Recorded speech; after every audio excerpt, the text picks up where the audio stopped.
The notification sound kept chiming, digging into my ears with every vibration of my phone.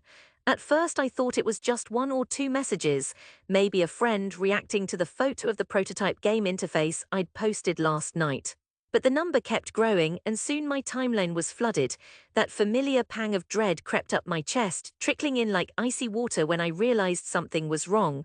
The post had gone viral, but not for the reason I'd hoped. I scrolled past faces I recognized, distant cousins, high school friends, my neighbor Nora, each taking turns sharing, quoting, and mocking the idea behind my project. I'd spent 3 years pouring my savings, my time, my sleep into the bones of this game, a new take on interactive fiction rooted in the backstreets and sounds of Buenos Aires. Yet here it was. This dude thinks he's making the next GTA from his mama's couch, read one. Our local genius wasting his talent on video juguetes. A pang shot through me as I saw my own aunt Tia Rosa had commented, with all that energy he could have started a real business. My younger brother Martin retweeted a clipped video of my awkward pitch from an old birthday party, writing, "Still chasing pixels, hermano." The world felt like it was shrinking. My hands trembled, phone slick in my palm. I wanted to retort, explain, fight, defend, but what would be the point? I opened WhatsApp to see the family group chatter echoing the mockery. Meme after meme, cheap cracks about the next Zuckerberg of San Telmo, my face superimposed on game characters. Even my abuela sent a voice note, her tone gentle but resigned. "My Amma, are you sure this is a good way to make a living?" The doubts clung like humidity in August, thick and stifling. I shut everything off and buried my face in my hands. Outside the window, Avenida Independencia hummed, indifferent. Honks, snippets of laughter from kids in the alleyway, the creak of the bakery's delivery bike. Life moved on. But in that small, dark room, my world stalled. For hours I lay on my back, replaying every jab, every comment and near smirk I'd seen in their faces over Sunday dinners. I felt like a tragedy performed for their amusement. I almost laughed at myself for ever thinking they'd understand. The next day I didn't leave my room, Papa didn't knock. Mama's footsteps came and went, muffled and hesitant, outside my door. For a solid week, all I managed was to stare at the screen and reread the barrage, humiliation burning in slow cycles. My laptop sat closed on the desk. The code for Alma Porteña, my game, froze in place. 3 years of late nights, patchy freelance gigs, concept art, and borrowed books. What was it worth if they saw it as a joke? For a moment, I stopped believing in it myself. On the fifth night, I stared up at my cracked ceiling, somewhere between sleep and waking.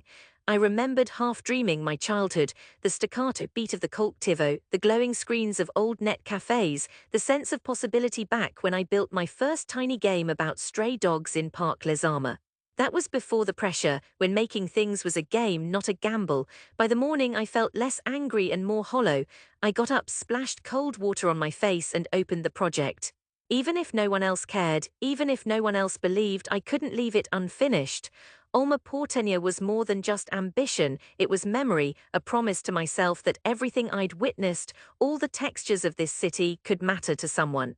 It wasn't hope exactly that kept me going, it was quieter, more like stubbornness. I left my phone off, I let the world shrink to my desk, my machine, my notebook. Old friends stopped messaging.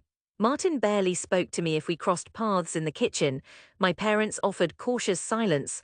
Still, at night, as the city cooled, snippets of dialogue, character sketches, bits of code flickered to life inside me. Piece by piece, I stitched the game together. There was no sudden reversal, no magical sign that things had changed for me. The weeks blurred into months, daylight and darkness flowing together in a trance. I took odd jobs, sold a few things, and stopped eating out. There were days I felt the world pressing in, hungry, stretched, lonely. Rejection shaped me. Every bug I rewrote, every plotline I chopped and rewrote. Fear of more mockery made me relentless, hunting every flaw, smoothing every jagged line. In quieter moments, I remembered my mama washing dishes in the tiny kitchen.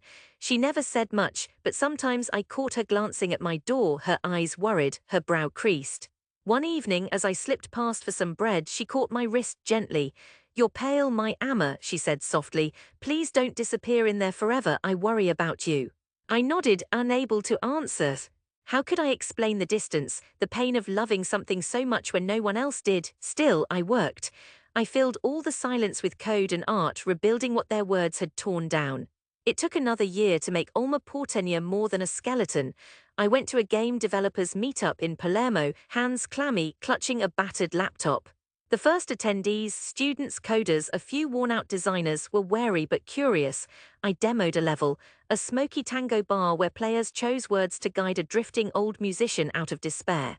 The room stilled as they clicked through. Someone asked if the dialogue was based on real conversations. I said, my voice trembling, from where I grew up. Someone else, a producer from a small indie publisher, took my card. There's a market for games about real places, she said, especially if the writing's this strong. Something shifted in me. I'd found an audience, if not the one I longed for, at least someone willing to listen. The next months were a blur. Pitch emails, demo reels, fixing bugs, sleepless nights. I sent builds to journalists. A small site in Spain reviewed it, calling it a rare poetic vision of Buenos Aires, melancholic and vital. A minor success, nothing world-shaking, but the ridicule faded from my memory with every quiet, honest review. A distributor offered to publish it for the South American market. They paid a small advance, enough that, for the first time since childhood, I bought groceries without counting every peso. With the publisher's help, we subtitled the game into English and Portuguese. It launched quietly a few months later. I didn't put out a press release. I didn't tell my family. The humiliation of that viral ridicule still scarred into me.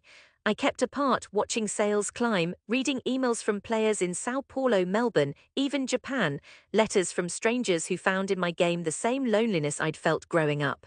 I wished I could show my grandmother, but my memory of her voice note still made me shrink. A year later, on a rainy June morning, the unexpected happened. An American critic shared an essay about Alma Porteña, calling it one of the most honest digital portraits of city life. The game's downloads tripled overnight. Offers came, translations, interviews, invitations to festivals. Suddenly, the story of a game developer from Buenos Aires was making the rounds. Friends I hadn't spoken to in years messaged me. Martin texted a quick, "Bro, people online are talking about your games." It was Martin who suggested I come home for Papa's birthday. I nearly said no. The old wounds reopened whenever I pictured their faces, all those eyes that had watched me crash and burn on the group chat. But something inside me urged me back. Maybe it was pride, maybe after so long I craved a witness. I arrived late in the afternoon, grey clouds puffing over the city, the same cracked sidewalk, the same yellowed doorway. When I entered, scents of onions and oregano greeted me. My mother, her hands dusted with flour, glanced up and smiled in a way I'd missed. My father, older but still steady, patted my shoulder in greeting. Martin hovered near the kitchen, taller now, phone always in hand, tapping away. Abuela sat at the table knitting. For a long time, we didn't talk about the game or the mocking. We talked about work, about the neighbor who'd moved away, about politics, football, that old dance circling around things left unspoken. When dessert came out, my favorite, flan with dulce de leche, Papa cleared his throat. "So, Nicolas," he said, "I hear your little game is making waves." There was a flicker in his voice, old skepticism contending with something like curiosity. I hesitated, spoon halfway to my mouth. Martin jabbed his phone at me. "Show them, they still don't believe it's real." I took out my phone with fingers slightly shaking, loaded up the PlayStation news feed. There, highlighted among new indies, gleamed the game's cover art, a watercolor of Buenos Aires at dusk, my name in the credits below. For a beat, the room was silent. Then Martin leaned forward and scrolled through user reviews. "Look, Abuela, look at all the comments from people in other countries. Brazil, France, look, he's in a magazine," he said, flicking to a digital spread. Tia Rosa, always first with a joke, stopped chewing for a moment. "Wait, that's your photo, that's you," she said, wonder-warring with old disbelief. I found my heart pounding in my throat. I opened saved messages from players, letters, screenshots, 2 fan drawings. I handed the phone to Mama. Her hands trembled ever so slightly. She passed it to Papa, whose eyes lingered on the name in the credits. Abuela peered closely. "You made all this on your computer?" Her voice was soft. I nodded, unable to trust my voice. All the words I'd rehearsed over lonely years, proud declarations, witty deflections, fell away.